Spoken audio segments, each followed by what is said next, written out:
औज़ु बिल्लाहि मिनश्शैतानिर्रजीम बिस्मिल्लाहिर्रहमानिर्रहीम अल्लाहुम्मा सल्लि अला सय्यदना व मौलाना मुहम्मदिन व अला आलि सय्यदना व मौलाना मुहम्मदिन व बारिक व सल्लिम व सल्लि अलैहि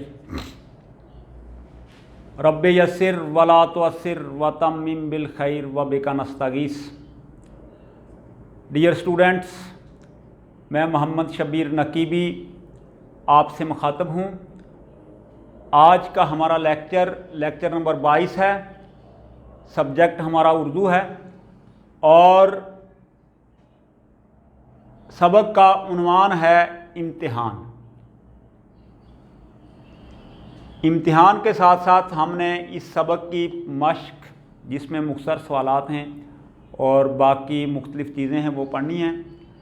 और आज के सबक की सरगर्मी है तशरीह का तरीका। इम्तिहान के बारे में पहले भी हमने काफ़ी मालूमात जो है वो सीख चुके हैं और आज हमने तशरीह का तरीका सीखना है। इसके साथ साथ मश्की सवालात जो है वो हमने पढ़ने हैं। तो बेटा, सबसे पहले बात, तशरीह की तरफ अगर जाएं तो ये तशरीह जो है ये पार्ट वाइज काम होता है। सबसे पहले वो जो पैराग्राफ दिया होता है उसकी हमने तशरीह इस तरह करनी होती है कि सबसे पहले हवाला मतन लिखना होता है। सबसे पहले क्या लिखना है? हवाला मतन। सवाल ये है कि मतन क्या होता है?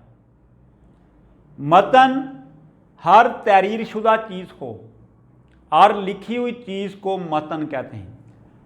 जो आपके सामने वो पैरा आएगा वो एक मतन है और उसका आपने हवाला देना है। उसका हवाला क्या है? सबसे पहले ये है कि सबक का हमने उन्वान लिखना होता है। सबसे पहले क्या लिखना होता है? सबक का उन्वान। फॉर एग्जांपल पेपर में यही पैरा इसी सबक से आयाता है, तो सबक का उन्वान आगे आपने इसका नाम लिखना है इम्तिहान। क्या लिखना है? इम्तिहान। उसके बाद दूसरे नंबर पर लिखा हुआ है मुसन्निफ का नाम। दूसरे नंबर पर क्या लिखा है? मुसन्निफ का नाम। तो इसके मुसन्निफ का नाम है मिर्ज़ा फरहतुल्लाह बेग। मिर्ज़ा फरहतुल्लाह बेग, ये इस तरह लिखना है। उसके बाद दूसरा स्टेप, ये गोया कि एक पार्ट हो गया इस क्वेश्चन का, एक जो है वो पार्ट हो गया। क्या? हवाला मतन। हवाला मतन में क्या क्या चीज़ें शामिल हैं? सबक का उन्वान और दूसरे नंबर पर मुसन्निफ का नाम। और अगर इससे भी आगे जाएं तो यहाँ जो है वो सिनफ भी लिखी जा सकती है, लेकिन आम हालात में यही दो चीज़ें जो है वो काउंट की जाती हैं। कौन कौन सी? सबक का उन्वान और मुसन्निफ का नाम। ये एक स्टेप जो है वो इस क्वेश्चन का हो गया। दूसरे नंबर पर ख़त कशीदा अल्फाज के मानी। पेपर पर वो पैराग्राफ में ख़त कशीदा अल्फाज दिए होते हैं, उनके मीनिंग लिखने होते हैं। बाज़ बच्चे जो है वो इस तरह लिख लेते हैं मुश्किल अल्फाज के मीनिंग, लेकिन वो गलत है। मुश्किल अल्फाज के मीनिंग नहीं लिखना, बल्कि लिखना है ख़त कशीदा अल्फाज के मानी। ख़त कशीदा के मीनिंग क्या होते हैं? कशीदा ये लफ्ज़ जो है ये फ़ारसी का लफ्ज़ है और कशीदन मस्दर से निकला है। इसका माना होता है खींचना। इसका माना क्या होता है? खींचना।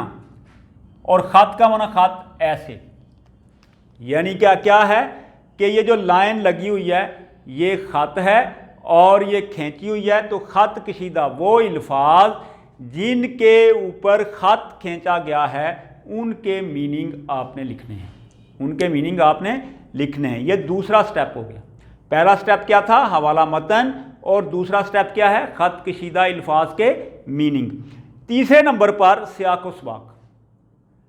सियाक़ व सबाक़ का मतलब ये होता है कि ये जो पैराग्राफ आया हुआ है इसका अपने माकबल और माबाद से क्या ताल्लुक है, इसका अपने माकबल से और माबाद से क्या ताल्लुक है। और वो चंद सेंटेंस जो है वो आपने इस तरह से लिखने हैं कि उस पैराग्राफ से उनका रिलेशन हो जाए, उनका राब्ता हो जाए, ताल्लुक वाज़े हो जाए।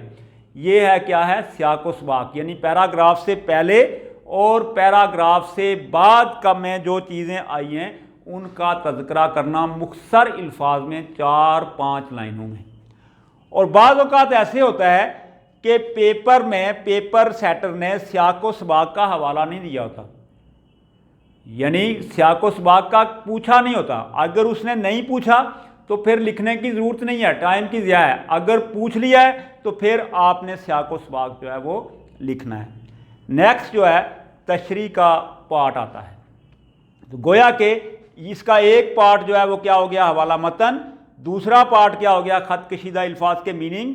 तीसरा पार्ट क्या हो गया, सियाक व सबाक। और चौथा पार्ट क्या हो गया, तशरीह।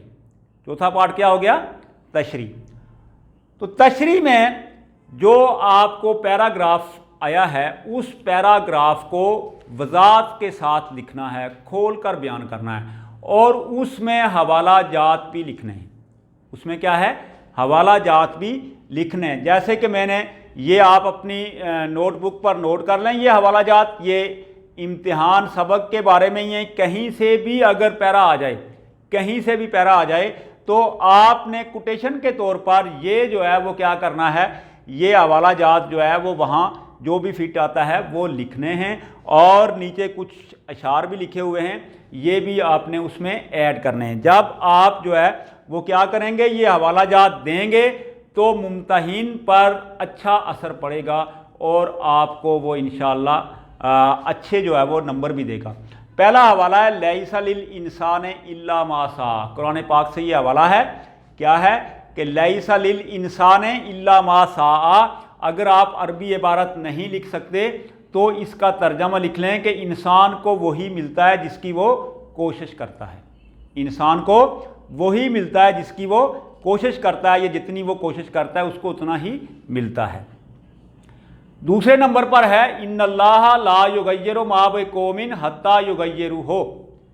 इसका मतलब यह है कि अल्लाह ताला किसी कौम की हालत को उस वक्त तक तब्दील नहीं करते जब तक वो कौम खुद अपनी हालत को तब्दील नहीं करती।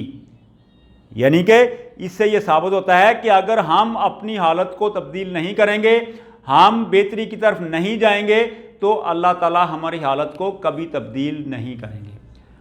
तीसरे नंबर पर हवाला है मन जद्दा वाजादा।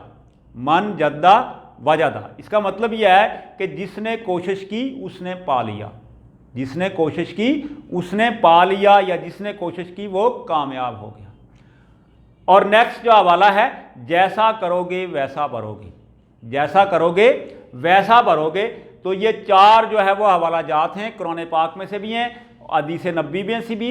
और आपने इन चारों को नोट करना है अपनी नोटबुक पर। और अगर पैराग्राफ जो है वो इस सबक से आ जाए तो यही आपने वहाँ ऐड करना है तशरीह के दौरान। तशरीह के दौरान आपने ये ऐड करना है।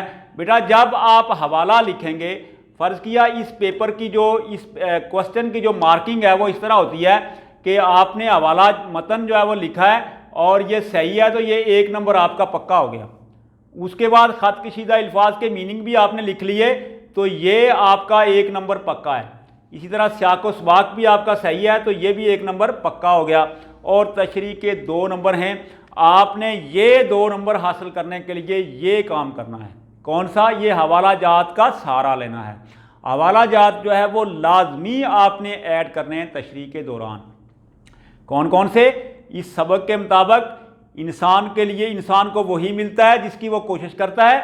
और अल्लाह ताला उस कौम की हालत को कभी तब्दील नहीं करते जब तक वो कौम खुद अपनी हालात को तब्दील नहीं करते। और तीसरे नंबर पर जिसने कोशिश की वो कामयाब हुआ।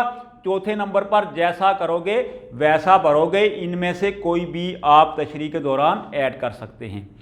इसके साथ साथ तशरीह के दौरान जो है वो अशार भी इबारत को खूबसूरत बना देते हैं। तो इसमें एक दो शेर मैंने लिखे हुए हैं, इनको देखो। खुदा ने आज तक उस कौम की हालत नहीं बदली, खुदा ने आज तक उस कौम की हालत नहीं बदली, ना हो ख्याल जिसको आप अपनी हालत के बदलने का। दूसरे नंबर पर लिखा है कोशिशें करने से हालात बदल जाते हैं, कोशिशें करने से हालात बदल जाते हैं, खुद बगाड़ी हुई तकदीर पे शिकवा ना करो। तो बेटा ये आपने ये सारे के सारे हवालाजात जो है वो नोट कर लें, और जब तशरी ये 2 नंबर वाली जो तशरी होती है इसमें आपने पैराग्राफ में उस तशरी को खोलकर बयान करना है और उसमें ये चीज़ें भी ऐड करनी हैं। ओके, उसके बाद ये हमारा सबक जो है वो कंप्लीट हो गया। और आगे जो है इसके मश्क है। मश्क में सबसे पहला क्वेश्चन ये है, मजमून नगार को इम्तिहान से घबराने वालों पर हंसी क्यों आती है? मजमून नगार को इम्तिहान से घबराने वालों पर हंसी क्यों आती है? तो इसका क्वेश्चन का आंसर ये लिखा हुआ है, मजमून नगार को इम्तिहान से घबराने वालों पर हंसी इसलिए आती है क्योंकि इम्तिहान की 2 ही सूरतें हैं, पास या फेल। इस साल ना सही तो अगले साल सही। यानी क्या है, मजमून नगार को इम्तिहान से घबराने वालों पर हंसी आती है। क्यों आती है? उसकी वजह यह है कि वो समझता है कि इम्तिहान में 2 ही सूरतें हैं। कितनी सूरतें हैं? 2 ही सूरतें हैं, पास हो जाऊंगा या फेल हो जाऊंगा। अगर पास हो गया तो फाबिया, ना पास हुआ तो अगले साल फिर ट्राई कर लेंगे, कोशिश कर लेंगे। इसलिए वो क्या है, क्या करता है, हंसता है। दूसरे नंबर पर दूसरा क्वेश्चन है कि जूं जूं इम्तिहान के दिन करीब आते जाते मजमून नगार के दोस्तों और हम जमातों का क्या हाल होता? तो यह है कि जूं जूं इम्तिहान के दिन करीब आते जाते मजमून नगार के दोस्त इम्तिहान की तैयारी में मसरूफ़ हो जाते। जूं जूं इम्तिहान के दिन करीब आ जाते मजमून नगार के दोस्त इम्तिहान की तैयारी में क्या हो जाते, मसरूफ़ हो जाते। और इस मसरूफियत की वजह से उनके हवास और उनके दिमाग जो है क्या हो जाते, मुख्तल हो जाते, उनमें गड़बड़ आ जाती और बारीपन आ जाता और उनकी शक्ल जो है वो बिल्कुल छोटी सी निकल आती। क्या है, ये जो है वो उनकी हालत होती जब इम्तिहान के दिन करीब आते। तीसरा क्वेश्चन है कि मजमून नगार ने कौन सा इम्तिहान दिया था? तो मजमून नगार ने लॉ क्लास का इम्तिहान दिया था। कौन सा इम्तिहान दिया था? मजमून नगार ने लॉ क्लास का इम्तिहान दिया था। आगे नेक्स्ट क्वेश्चन है, मजमून नगार ने इम्तिहान दिया तो क्या नतीजा निकला? मजमून नगार ने जब इम्तिहान दिया तो मजमून नगार जुमला मज़ामीन में बुरी तरह फेल हो गया। साबका लेक्चर में मैंने आपको बताया था कि उसने क्या है, 2 नंबर लिए थे और वो 2 नंबर लेकर मजमून नगार बुरी तरह फेल हुआ, सारे सब्जेक्ट में फेल हो गया। नेक्स्ट आखिरी क्वेश्चन है, मजमून नगार के वालिद ने किस तरह उसे तसल्ली दी? मजमून नगार के वालिद ने उसको तसल्ली दी कि इस साल ना सही तो अगले साल सही। ज़रूरी नहीं कि हर साल मुमतहिन बेईमानी करें।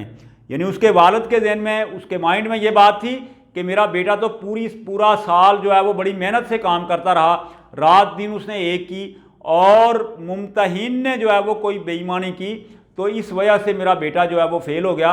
तो उसने उसको तसल्ली दी कि कोई बात नहीं, इस साल ना सही अगले साल सही और इंशाअल्लाह आप कामयाब हो जाएंगे। और कोई भी मुमतहिन ज़रूरी नहीं कि हर साल जो है वो क्या करें, बेईमानी का सहारा लें। ये आपके थे मुख्तसर सवालात। उसके बाद नेक्स्ट क्वेश्चन जो है वो आपकी बुक पर है कि मदरजा ज़ैल अल्फाज और तराकीब के मानी लिखें। तो ये मानी आपने गुज़श्ता लेक्चर में जो है वो सारे मैंने लिखवा दिए थे, वहाँ से देख लें। उसके बाद क्वेश्चन नंबर 3 है, वाहिद अल्फाज की जमा लिखें। सबसे पहला लफ्ज़ है इम्तिहान। क्या लफ्ज़ है? इम्तिहान। तो इसकी जमा क्या होती है? इम्तिहानात। इसकी जमा क्या है? इम्तिहानात। उसके बाद ख्याल, ख्याल की जमा होती है ख्यालात। मशगला, मशगला की जमा क्या है? मशागिल। वकील, वकला। मुमतहिन, मुमतहीन।